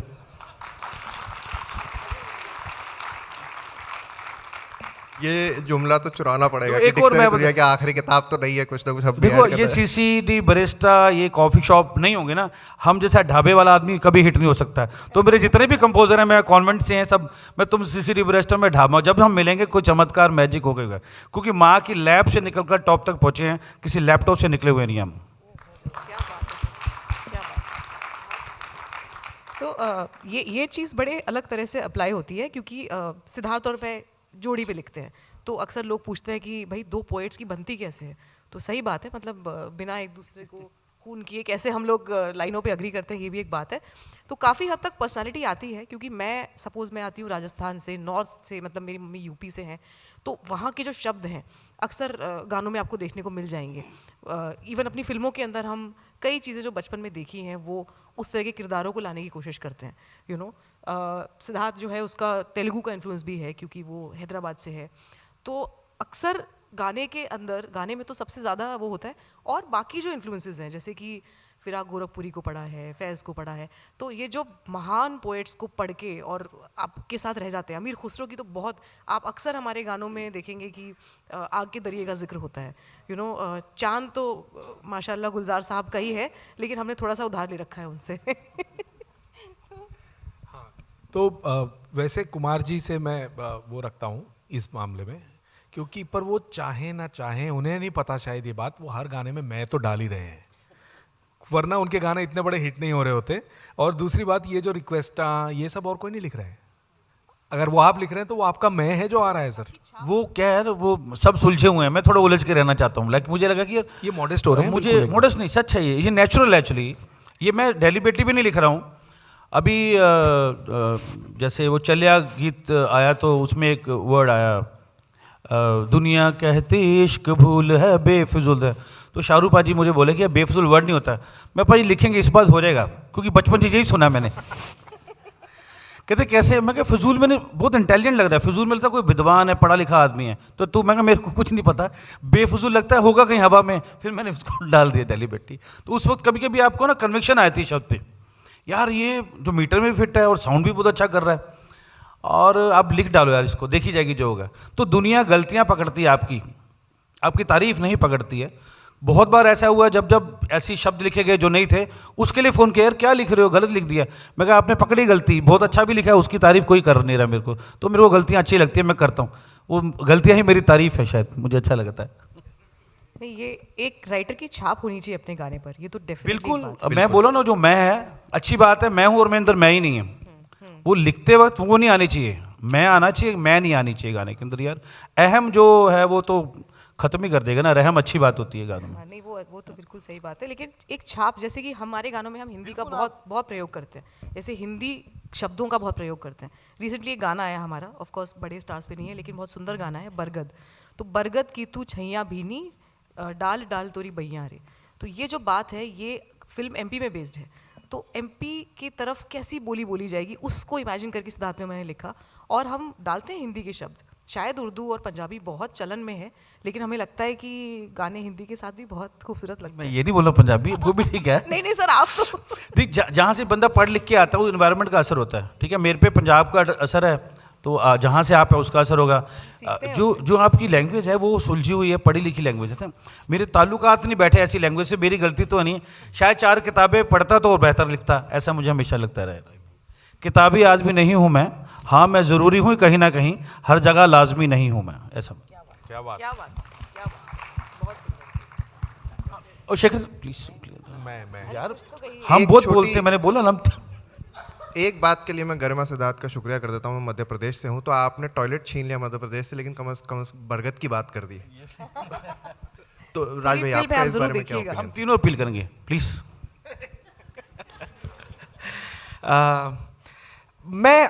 इस जगह पे एक द्वंद्व में रहता हूं हमेशा। पुरानी फिल्में, पुराने हिट गाने, ऑडियंस के तरफ मेरी जिम्मेदारी, नंबर्स, अवार्ड्स, ये बार बार एक तरफ ले जाते हैं, और वो तरफ जो है वो किरदारों से दूर की तरफ है। एक दूसरी तरफ है जो कि बिल्कुल किरदारों की दुनिया है, उनका अपना प्रदेश है। मैं अक्सर अपने को बिल्कुल ऑनेस्टली बोल रहा हूँ, अक्सर परेशान पाता हूँ इस दोनों के बीच में, कि कहाँ पे मैं अपना अहम, अपनी उपस्थिति किसी गाने में रखूं और कहाँ उसको एक किरदार में उसका पूरा समर्पण कर दूं। और मुझे ऐसे वक्त पे हमेशा शैलेंद्र की ख़ास तौर पे बहुत याद आती है कि एक घोषित कम्युनिस्ट आदमी, वो फिल्म जो कि वो खुद प्रोड्यूस कर रहे हैं, उसमें वो लिखते हैं कि सजन रे झूठ मत बोलो, खुदा के पास जाना है। और मुझे लगता है कि ये किस दुविधा में पर वहाँ पे वो शैलेंद्र का के अपने व्यक्तित्व का, अपनी राजनीतिक जो प्रतिबद्धता है, उसका एक समर्पण उन्होंने हीरामन के किरदार में कर दिया। वो ले गया उसको जहाँ, हालांकि एक दो जगह बाद के शब्दों में वो कहीं ना कहीं वो एक इक्वालिटी की बात, कि तुम्हारे महल चौबारे यहीं रह जाएंगे सारे, अकड़ किस बात की प्यारे, ये सर फिर भी झुकाना है। तो मैं बहुत क्लियर, मेरे पास जवाब नहीं है। कोशिश करता हूँ कि कई, जैसा कुमार भाई ने कहा, बहुत सारे शब्द मुझे लगता है हाँ ये तो है ही, और मैं हिंदी का विद्यार्थी रहा हूँ, तो बिहार की बहुत सारी छाप जो है, महीने के नाम मुझे अक्सर जो देशज नाम है, वही फागुन, अगहन, कार्तिक, पूस, यही सब आते हैं दिमाग में। तो पर शब्दों से इतर मुझे लगता है कि मैं अभी भी वो जगह ढूंढ रहा हूँ, कहाँ मैं खुद रहूँ और कहाँ तक किरदार को आने दूँ। एक छोटे सी, अगर ये फागुन मैं लिख दूँ ना ऐसे शब्द, तो पक्का चुराया हुआ गीत होगा पक्का मेरा। नहीं, वो बिल्कुल जाहिर बात है, वो लफ्ज़ों में, विचारों में, हर चीज़ में आपका जो व्यक्तित्व है या जो आपका दुनिया को लेकर नज़रिया है, वो तो आता ही है। और खैर, अब पैनल के क्वेश्चंस जो आप लोगों ने भेजे हैं, मैं वो पूछना शुरू करता हूँ। हमारे पास 15 मिनट और हैं, चाय से बीच में नहीं आना चाहेंगे हम लोग आपकी। तो एक जो पहला सवाल है ऑडियंस का, वो ये है कि we remember most of the Hindi songs individually, how can a lyricist ensure that a song is memorable yet a part of the film that helps to advance the story. तो मेरे ख्याल में ये इस तरह से बात कर रहे हैं कि थोड़ा ट्रांसलेट कर दीजिए हाँ मेरे जी, लिए मैं please। इसको थोड़ा और रिफ्रेम कर देता हूँ कि आप जब गीत लिखते हैं, फिल्मों के लिए गीत लिखते हैं, तो किस तरह फिल्म को निभाते हुए एक यूनिवर्सलिटी मेंटेन करते हैं, उसकी एक पॉपुलैरिटी का एक कोशेंट मेंटेन करते हुए आप दोनों को बैलेंस करते हुए कैसे चलते हैं? हाँ जी, गीत एक सिचुएशन पे लिखा जाता है और वो सिचुएशन सबसे ज़्यादा यूनिवर्सल होती है। तो ये सबसे मतलब मैं इससे ज़्यादा इसका विवरण और नहीं करना चाहूँगा, इसको संक्षिप्त ही रखना चाहूँगा, क्योंकि जब अगर सिचुएशन रिलेटेबल हो जाएगी जनता के लिए तो वो गीत अपने आप रिलेटेबल हो जाएगा। सिचुएशन भी लिखते हैं और एक मेरे को पसंद लगता है, अगर मैं एलेबोरेट करूँ मेरा गाना क्यों सुनेंगे लोग, बस मुझे क्यों को अच्छी तरह से निभाना गाने के अंदर कि मेरा गाना क्यों। जैसे तेरा यार हूँ मैं गीत मैंने लिखा, ये गीत बैंक में नहीं होते हैं, पिक्चर की सिचुएशन के साथ लिखे जाते हैं। और आजा लड़ें फिर खिलौनों के लिए, तू जीते मैं हार जाऊँ, ये छोटी छोटी बातें शायद हमारे साथ बचपन में हुई होंगी, बैक ऑफ द माइंड रही होंगी। जब ऐसे गीत बनते हैं तो mostly sad romantic item tax की बात होती है, बट ऐसे गीत कभी कभी बनते हैं। तो जब ये गीत बनते हैं तो आपकी जो बचपन की मेमोरी ना, आई थिंक वो आपको रिफ्लेक्ट होती है गानों के अंदर, राइट। और क्यों सुनेंगे मेरे गीत, बस यही एक बात हमें कनेक्ट करती है कि मोस्ट ऑफ द टाइम हम लिखते हैं, एक तो ख्याल होता है चांद सितारे हैं ये है, तो मेरे को लगता है कि यार हम ऐसी बात लिखें जो सीधा दिल से दिल तक जाए, दिमाग की गलियां ज़्यादा ना छाने। मेरे को लगता है कि जब दिल से रास्ता जा रहा है, दिमाग की गलियों की तरफ मैं क्यों जाऊँ, है ना। मुझे लगता है कि गीत सबसे अच्छा वही होता है जो सब गुनगुना सकें। तो एक ये बहुत बड़ा फैक्टर हम लोग दिमाग में रखते हैं कि ऐसा कुछ मतलब जैसा कि बात भी है कि ये नहीं होना चाहिए कि अपनी भाषा का बहुत प्रदर्शन करना चाहते हैं या अपनी ज्ञान का बहुत प्रदर्शन करना चाहते हैं। ये गाना कोई गा सकेगा क्या ये साथ में लाइनें गुनगुनाई जाएंगी? जब ये होता है और कोई भी किसी पार्टी में कोई अगर कोई लालिश गाता है तो बड़ा अच्छा लगता है, क्योंकि उस वक्त लिखते हुए नहीं पता था कि ये गाना शायद कभी आपको एहसास भी नहीं होता, हम ज़रूरत पूरी करते हैं उस वक्त गाने की। बिल्कुल। और इसमें एक और बात, अगर धुन अच्छी नहीं है ना, मुझे लगता है गाना कहीं पहुंचता ही नहीं है। बहुत सारे गीत आप देखिए बहुत अच्छे लिखे होते हैं, पर धुन के कारण कई बार वो बहुत पीछे रह जाता है। वो कहीं कंपोजर की जिद होती है कि मैंने ऐसे ही गाना बनाना है। हमारी जिद नहीं, गाना तो ऐसे ही बनेगा जैसे अब धुन गुनगुनाई जाए, लोगों तक पहुंची जाएगा। यार तुसी माइक चक लिया करो ना। आप किसी गाने का एग्जाम्पल लेके बताइए कि जब आपको लगा हो कि हो सकता है सिचुएशन थोड़ी टेढ़ी है लेकिन आपको यूनिवर्सलिटी आपने मेंटेन की हो, या सिचुएशन बड़ी आम है, बहुत क्लीशे है। बहुत शरारती हैं, लंबे लंबे क्वेश्चन उनसे पूछ रहे हैं स्क्रीन प्ले के साथ। कट टू कट, इनको पता है इसको कुछ आता नहीं है, उधर ही पूछ लंबा नहीं कुमार भाई, आपसे बाकायदा मैंने जैसे शेखर की बात आती है, अच्छा आप स्क्रीन प्ले के साथ बताओ, आप थोड़ा बताओ क्या है खाने के अंदर। वो बारी, हालांकि अगर ये रिकॉर्ड देखो यार, आप हंसोगे नहीं, चुप करके बैठे रहोगे, मजा ही नहीं आएगा महफिल का ना। थोड़ा मेरे देखो, मैं इतना ग्रेट राइटर नहीं हूँ, बट मैं एंटरटेनिंग राइटर हूँ, इतना मुझे मालूम है। आपका जितना भी सेल्फ क्रिटिसिज्म है उसको तो मैं खुद नकार देता हूँ स्टेज पर से। तरफ देख के आपको ऐसा लगता है क्या पटकथा, उनको स्क्रीन उनके अंदर कहानी, पटकथा, डायलॉग सब नजर आ रहा है आपको। क्या आप बताओ ट्रेन में हुआ क्या था पहले, गीत बाद में देखेंगे। चलो चक लो, माई बोलो।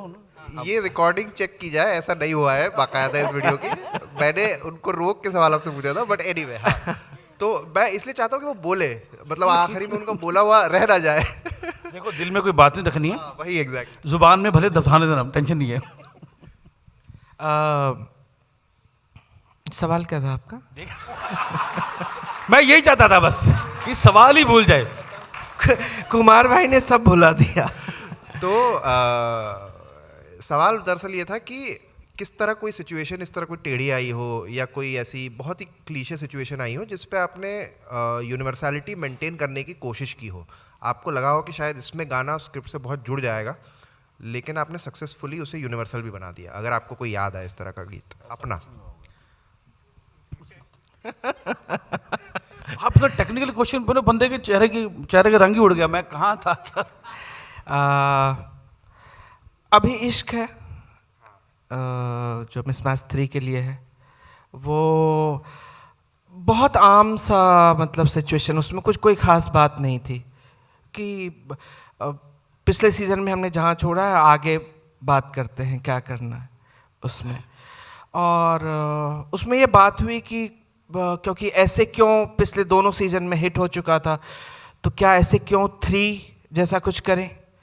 और पिछली बार वो एक नज़्म की तरह था, तो इस बार भी नज़्म करें, क्योंकि नज़्म चल गया था, पिछली बार पॉपुलर हो गया था वो।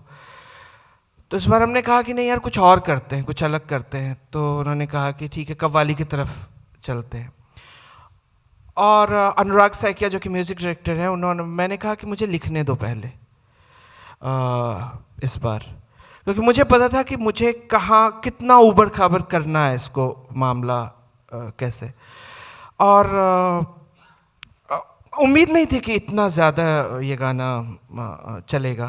मतलब मुझे लगता था कि एक ऐसा कव्वाली है, बीच में ठुमरी का कुछ वो, और वो सब कुछ पहले लिखा हुआ है कि वो एक पूरा मतलब अनुराग और हमने बैठ के पूरा प्लान किया था कि यहाँ पे अच्छा, यहाँ पे यार एक काम, थोड़ा सा एक एनर्जी, काम एनर्जी आनी चाहिए। तो वहाँ पे हमने ठुमरी के तरह का सोचा हुआ था, और समहाउ वो चीज़ें बैठ गई, ऑडियंस के साथ रेजोनेट कर गई उस तरीके से।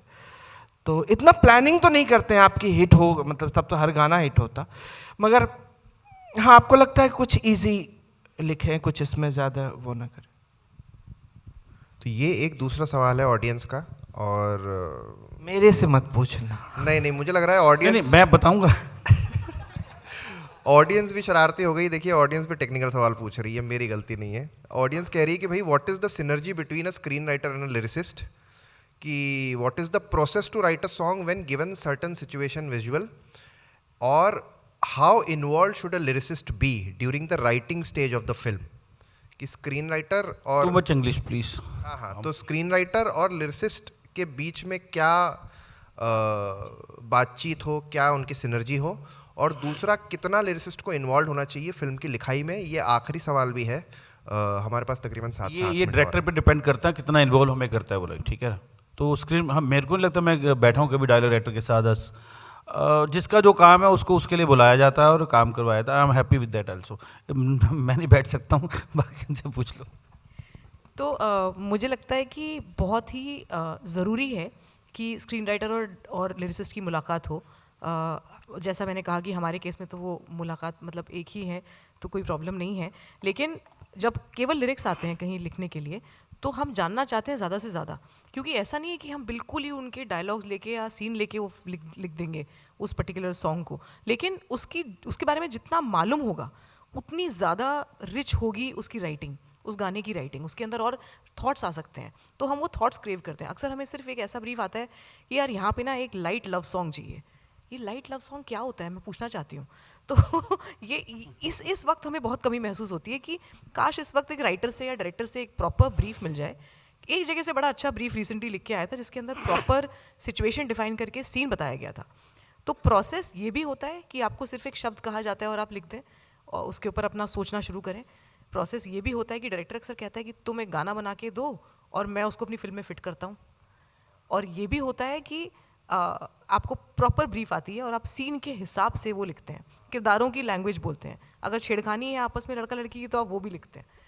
तो ये तीनों तरह से टाइम ऐसा होता है, लेकिन जैसे पुटिंग फिटिंग वाले गीत बहुत बहुत है। कभी ये एक हिट बना दो गाना या गाना बना दो, बेबी डॉल, चिट्टियाँ गलाइयाँ, ये फिल्मों के हिस्से नहीं हैं बट हिट है। अब बात किस हिट से है कि काम से है। अब बिना स्क्रिप्ट के भी हिट हो रहा, तो मेरे को लगा मेरे को ये प्रोसेस बहुत अच्छा है। सूरज आज देखा है मैंने, गाना लिखा सूरज डूबा है यारो, उल्टा हो रहा है मेरे साथ आज सुबह। मुझे लगता है बहुत ज़रूरी है, तो क्योंकि हम लोग तो लाइक स्क्रीन राइटर है। क्योंकि पहले क्या होता था, पहले फिल्में ऐसे बनती थी कि राज कपूर जी लिरिक्स राइटर और स्क्रीन राइटर, ये तीनों चले जाते थे बाहर, पिक्चर बनाते थे, म्यूज़िक आके बनाते थे वापस बम्बई में। ये तरीका फॉलो किया जाता था, इसीलिए आज भी हम वो गाने सुनते हैं। इसीलिए अब हो सकता है आज हमारे गाने भी चल रहे हों, हिट हों, शायद 25 साल के बाद कोई नहीं सुन रहा होगा इसको, क्योंकि हमारे गाने उन सिचुएशंस और उनको टच ही नहीं कर पाए ऑडियंस के दिल को, क्योंकि उतनी डेप्थ में बने नहीं। मैं जिन गीतों की हम बात कर रहे हैं 50 साल पहले आए थे, तो उनको एक उम्र लगी उम्र दराज होने के लिए। शायद आपका गीत आज 50 साल के बाद ये डिसाइड करेंगे गाना हिट था कि फ्लॉप था। आज कंट्री युग में नहीं हो सकता, उसको भी एक उम्र चाहिए गाने को। बिल्कुल, मैं अगर 100 लिखें 10 भी अगर बचे उस वक्त। देखो, एक तो हमारे पहले ज़माने में ये नहीं होता था, और हम इसमें सिचुएशन की बात करते हुए, जो आपका सवाल था उस पर आते हुए, हम ज़्यादा रीमिक्सेस क्यों कर रहे हैं? क्योंकि किसी को सिचुएशन पे गाना बनाना नहीं है। सब तो वही सिचुएशन है, लड़का बॉय मीट्स गर्ल, दोनों अलग हो गए, पार्टी में गए, आइटम सॉन्ग, यही हो गया है बस। इतनी 4 सिचुएशन है, आप इस पे 16 गाने बना के रख लो अपने पास बैंक में। जो बैंक की आपने बात की, यही हो रहा है। तो आज के मतलब 25-30 साल के बाद क्या याद रहेगा? लोग फिर भी वही राज कपूर का गाना सुन रहे होंगे, बैरी बलम कुछ बोल, अब क्या होगा, वही चल रहा होगा, क्योंकि उसका नॉस्टैल्जिया और बढ़ता चला जाएगा। हम तो नॉस्टैल्जिया दे ही नहीं रहे, क्रिएट ही नहीं कर रहे। ये मैं कह रहा हूँ सर। सिचुएशन आएगी तो करेंगे, फिर भी निभा रहे चाह। तो आज लिरिसिस्ट के लिए बहुत चैलेंजिंग है। एक 90 का दौर सनम जिगर दीवाना वर्ड हुआ करते थे सिर्फ ना 5-6, उसमें पोइट्री थी। आज लिरिस्ट से जो है बहुत चैलेंजिंग है। आपको आई लव यू भी बोलना नहीं है और लिखना भी है गाना। आज की वोकैबुलरी आप देखेंगे पिछले 10 साल की बदली हुई है। अमिताभ भट्टाचार्य हों, हम सब हों, जितने भी लिरिस्ट हैं, उनके लिए तालियां बजनी चाहिए। तालियां तो मारो एक बार प्लीज। आप देखो ना वोकैबुलरी बदल रही है बहुत, क्योंकि एक नए शब्द की तलाश रहती है हम सबको, एक हुक लाइन की। उसमें एक बात भी बोलनी है और गाना भी निभाना है, और एक स्कैनिंग भी ढीलनी नहीं चाहिए कंपोजर की। अगर डाडा लिखा हो डाडा लिखो, हम डाऊ नहीं लिख सकते। उस स्कैनिंग में भी हमें परफेक्ट लिखना है। अच्छी बात है कि हम चोरी की धुन पे भी ओरिजिनल लिखते हैं।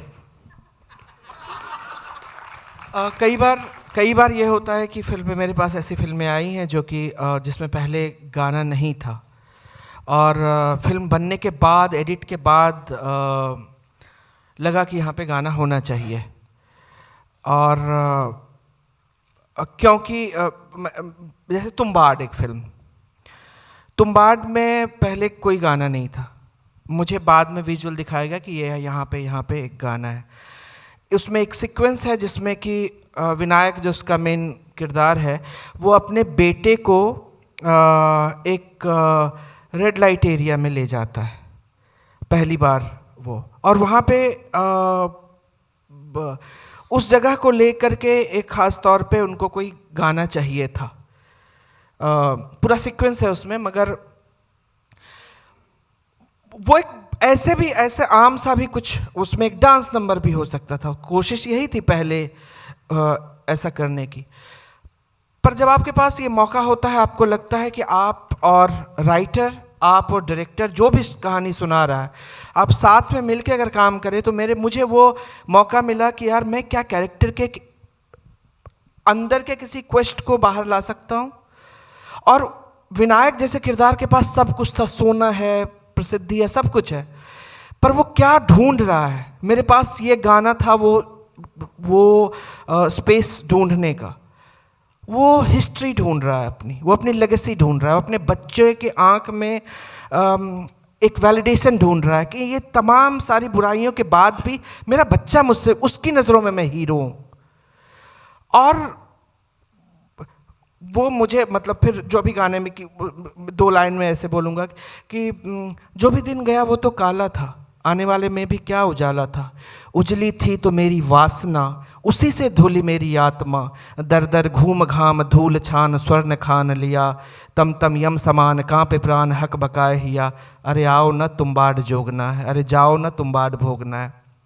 मुझे लगता है कि अगर मैं फिल्म से पहले जुड़ा होता, थैंक यू, मैं कहता स्क्रीन प्ले राइटर को या जो स्टोरी टेलर मेकर हैं कि यहाँ पे गाने की ज़रूरत है, तो मुझे लगता है कि वो ज़रूरी है।